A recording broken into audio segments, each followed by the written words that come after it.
یہ سارے خطبات مولا علی کے جو نہج البلاغہ میں ہیں، یہ سارے خطبات مولا امیر المومنین کو ظاہری خلافت ملنے کے بعد کے خطبات ہیں۔ بی بی پاک نے جو خطبہ فدق پڑھا وہ مولا علی کے خطبات سے 25 سال پہلے پڑھا، اور فرماتے تھے کہ آپ نہج البلاغہ مولا علی کے خطبات کو یوں سمجھیں کہ یہ اس خطبہ فدق کی شرح ہے۔ وہ فصاحت و بلاغت کی معراج اور وہ طولانی اور مبسوط اور وہ مفصل خطبہ 5 سال کی عمر مبارک میں صدیقہ کبریٰ ماں کی زبان سے سنا، اس کو حفظ کیا، اور پھر ابن عباس کے لیے نقل کیا، اور ابن عباس نے ان لفظوں کے ساتھ نقل کیا، ان عقیلت نا، میں اپنے خاندان کی عقیلہ سے یہ خطبہ نقل کر رہا ہوں۔ عقیلۃ القریش۔ ارباب دانش ایک علمی بات سنیں اور بڑے سادہ انداز میں بیان کروں گا۔ بی بی کا لقب عقیلہ ہے، عاقلہ نہیں ہے، حالانکہ عاقلہ بھی عقل مند مستور کو ہی کہتے ہیں، لیکن بی بی کا لقب عاقلہ نہیں، عقیلہ۔ جس طرح مولا امیر المومنین کا جو نام مبارک ہے علی ہے، عالی نہیں، حالانکہ عالی کا معنی بھی بلند ہوتا ہے، علی کا معنی بھی بلند ہے، لیکن نام مبارک عالی نہیں، علی۔ جس طرح مولا علی علیہ السلام کا لقب نصیر ہے، ناصر نہیں، لقب ہے نا مولا علی کا نصیر، وَاجْعَلْ لِي مِن لَّدُنْكَ سُلْطَانًا نَصِيرًا۔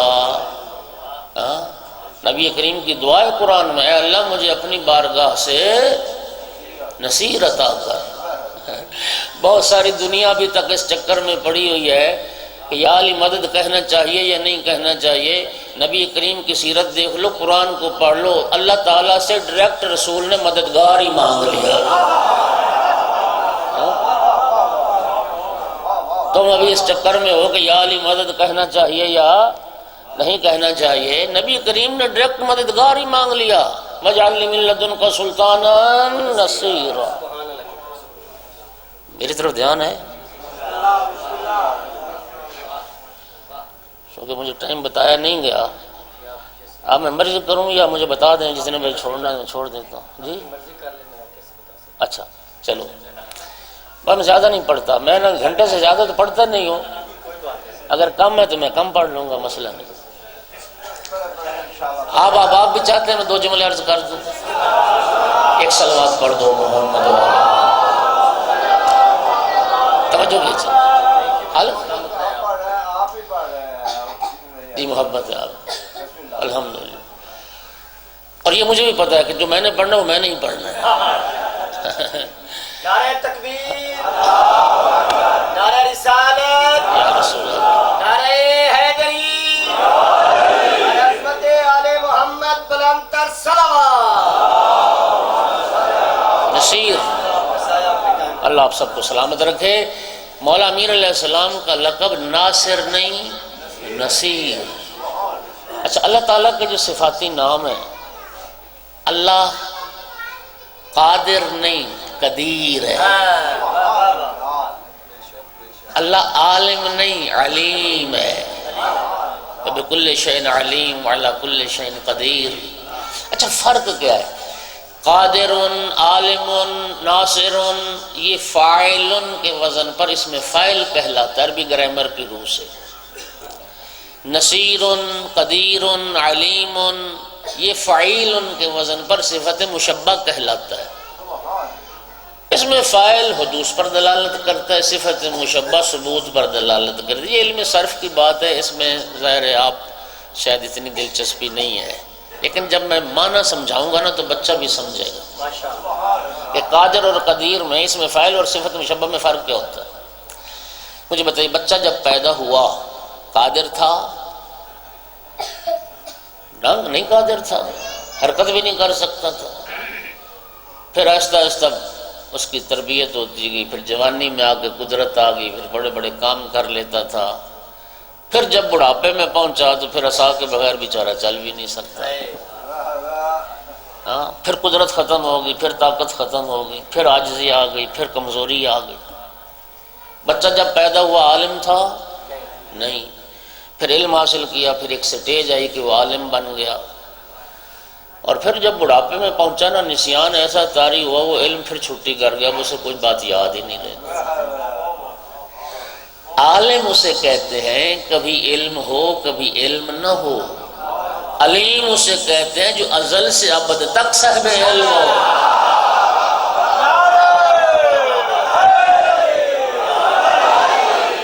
قادر اسے کہتے ہیں کبھی قدرت ہو کبھی قدرت نہ ہو، لیکن قدیر اسے کہتے ہیں جو ازل سے ابد تک صاحب قدرت ہو۔ ناصر اسے کہتے ہیں کبھی مدد کرے کبھی مدد نہ کرے، نصیر اسے کہتے ہیں جو ہر حال میں مددگار ہو۔ عالی اسے کہتے ہیں کبھی بلند ہو کبھی پست ہو، علی اسے کہتے ہیں جو ہر حال میں بلند ہو۔ عاقلہ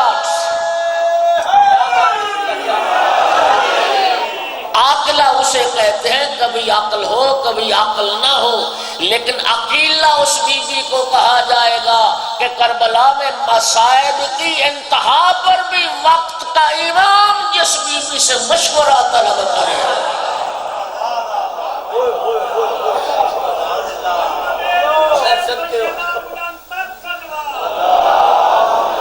وقت کا امام جس بی بی سے مشورہ طلب، یہ عقیلۃ القریش ہے، ذمہ دار روایت کا، یہ عظمت ہے میری آقا زادی کی۔ امام حسین علیہ السلام بھی اپنی زندگی میں اپنی اس بہن سے مشورہ کرتے تھے، اور امام زین العابدین علیہ السلام بھی اپنی زندگی میں اپنی اس پھوپھی سے مشورہ کرتے تھے۔ کیا عظمت اس آقا زادی کی جو امامت کی مشیر قرار ہوا ہے۔ عقیلہ بنی ہاشم، بی بی کا اگلا لقب ہے عابدہ اول علی، عابدہ اول علی۔ خدا کی قسم یہ عزت عظمت ہے میری آقا زادی کی کہ جنت کا سردار امام حسین علیہ السلام جس بہن سے التماس کرے اختی زینب لا تنسینی فی نافلۃ اللیل، بہن مجھے نماز تہجد میں بھلا نہ دینا، امام حسین جس بہن سے خواہش کرے بہن نماز شب میں میرے لیے دعا کرتی رہے۔ یہ عزت و عظمت کے نمونے صرف رسول اللہ کے گھرانے میں نظر آئیں گے۔ اللہ نے اپنے محبوب کو ایسی باعزت و عظمت بیٹی عطا کی، جب بھی سیدہ طاہرہ صلوات اللہ علیہ بابا کے پاس آتی تھی رسول اللہ بیٹی کی تعظیم کے لیے کھڑے ہو جاتے تھے، اور اللہ نے امام حسین علیہ السلام کو ایسی باعزت و عظمت بہن عطا کی کہ جب بھی میری آقا زادی امام حسین علیہ السلام کے پاس آتی تھی امام حسین علیہ السلام بہن کی تعظیم کے لیے کھڑے ہو جاتے تھے۔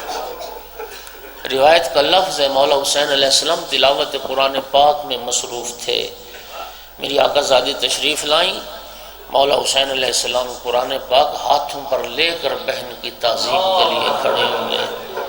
پھر مجھے کہنے دیجیے عظمت ہے میری آقا زادی کی، قرآن ناطق بھی جس کی تعظیم کے لیے کھڑا ہو جائے، قرآن صامت بھی جس کی تعظیم کے لیے کھڑا ہو۔ اللہ گواہ میں لفظوں کا ذمہ دار ہوں، ہر بہن کو بھائی سے محبت ہوتی ہے، لیکن جتنی محبت میری آقا زادی کو بھائی حسین سے تھی اس کی نظیر کائنات میں نہیں ملتی۔ بی بی کی سیرت میں جملہ، جب بھی نماز کا وقت ہوتا تھا نماز کا، میری آقا زادی سب سے پہلے آ کے بھائی حسین کے چہرے کی زیارت کرتی تھی اور پھر مصلی عبادت پر تشریف لے جاتی۔ اسی محبت کو دیکھتے ہوئے مولا امیر المومنین علیہ السلام نے جب اپنی لخت جگر کا عقد پڑا تھا نا جناب عبداللہ ابن جعفر طیار کے ساتھ، اس نکاح میں مولا علی علیہ السلام نے 2 شرطیں رکھی تھیں۔ پہلی شرط یہ رکھی تھی، عبداللہ میری بیٹی زینب کو ہر روز بھائی حسین سے ملنے کی اجازت ہو، ہر روز بھائی حسین سے ملنے کی اجازت ہو۔ اور دوسری شرط یہ رکھی تھی، عبداللہ جب میرا بیٹا حسین سفر پہ جائے گا میری زینب کے ساتھ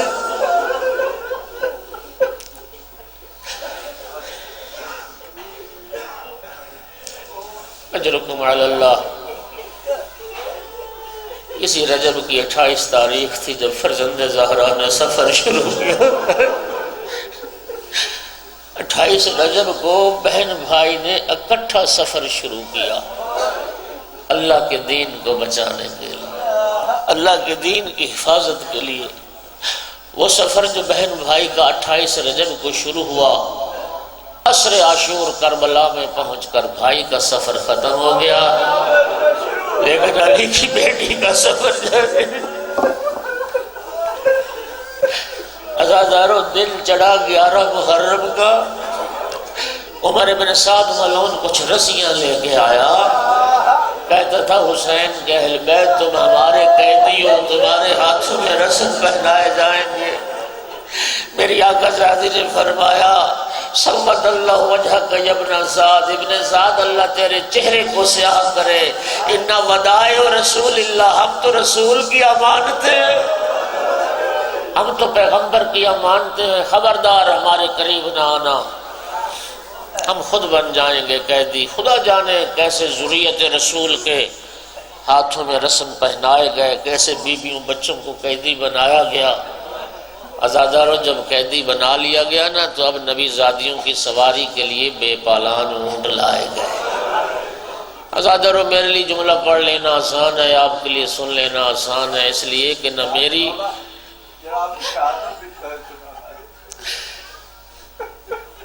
میرے لیے جملہ پڑھ لینا آسان ہے، آپ کے لیے سن لینا آسان ہے، اس لیے کہ نہ میری بہن بیٹی کبھی بے پالان اونٹ پہ سوار، نہ تیری بہن بیٹی کبھی بے پالان۔ عزادارو بدترین سواری اونٹ کی جس پہ پالان و محمل نہ ہو۔ ایک تاریخی جملہ سنو گے، حضرت ابو ذر مرد تھے، صحابی رسول تھے، حاکم شام نے حضرت ابو ذر کو شام سے بے پالان اونٹ پر سوار کیا اور شام سے مدینے تک بے پالان اونٹ پہ بھیجا۔ خدا کی قسم تاریخ کہتی جب حضرت ابو ذر مدینے پہنچے تھے نا، رانوں سے گوشت غائب تھا، ابو ذر کی ٹانگوں سے خون بہ رہا تھا۔ انسان تصور کرتا ہے تو دل تڑپتا ہے، کجا علی و بطول کی نفیس میں اور کجا بے پالان اونٹوں کی سوار۔ میری آقا زادی نے، جناب فضہ نے سب بیویوں بچوں کو سوار کرنا شروع کیا۔ عزاداروں باری باری بیویاں بچے سوار ہو گئے، آخر میں رہ گئی 2 بیویاں۔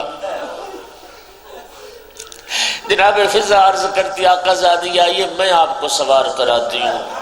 میری آقا زادی نے فرمایا میں فضہ تمہیں میری ماں زہرا کے حق کا واسطہ، آج تو سوار نہ کر، آج میں تمہیں سوار کراتی ہوں۔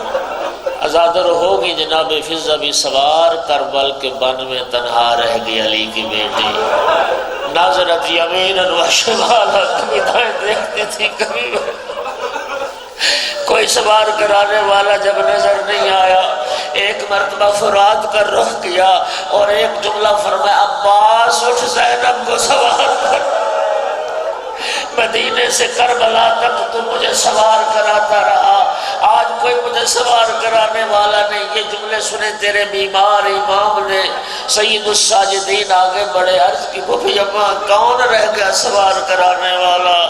بھوبی اماں کس کا انتظار کر رہی جو مدینے سے کربلا تک سوار کراتا رہا؟ وہ فرات کے کنارے بازو کٹوا کے سو گیا۔ اماں میں گھٹنے زمین پر ٹیکتا ہوں، آپ میری پشت کا سہارا لے کے سوار ہو جائیں۔ بیمار کربلا نے گھٹنے زمین پر ٹیکے، میری آقا زادی بیمار بھتیجے کی پشت کا سہارا لے کے سوار ہو گئی۔ عزاداروں ظالموں نے اونٹوں کو اٹھایا، ایک خاکستری رنگ کا اونٹ تھا جو ہر اونٹ کے منہ کے ساتھ منہ لگا کے اپنی بولی میں کچھ کہتا تھا۔ جب یہ اونٹ بولتا تھا نا تو باقی اونٹ روتے تھے، باقی جانور گریا کرتے تھے۔ میری آقا زادی نے جب اونٹوں کو روتے دیکھا، سید سجاد سے پوچھا سجاد بیٹا تو امام وقت ہے، جانوروں کی زبان جانتا ہے، مجھے بتا تو صحیح یہ اونٹ آپس میں کیا باتیں کر رہے ہیں اور یہ اونٹ رو کیوں رہے ہیں؟ اس وقت سید سجاد نے عرض کی پھوپھی اماں یہ جانور ایک دوسرے کو وصیت کر رہے آرام سے چلنا، احتیاط سے چلنا، تمہاری پشت پر عام قیدی نہیں، یہ علی و بطول کی بیٹیاں، یہ محمد کی نواسیاں، انہیں نہیں پہچانا تو نانا کی امت نے نہیں پہچانا، آرام سے چل رہا، علی کی بیٹیوں کو تکلیف نہ ہونے پائے۔ الا لعنۃ اللہ علی القوم الظالمین وسیعلم الذین ظلموا ای منقلب ینقلبون۔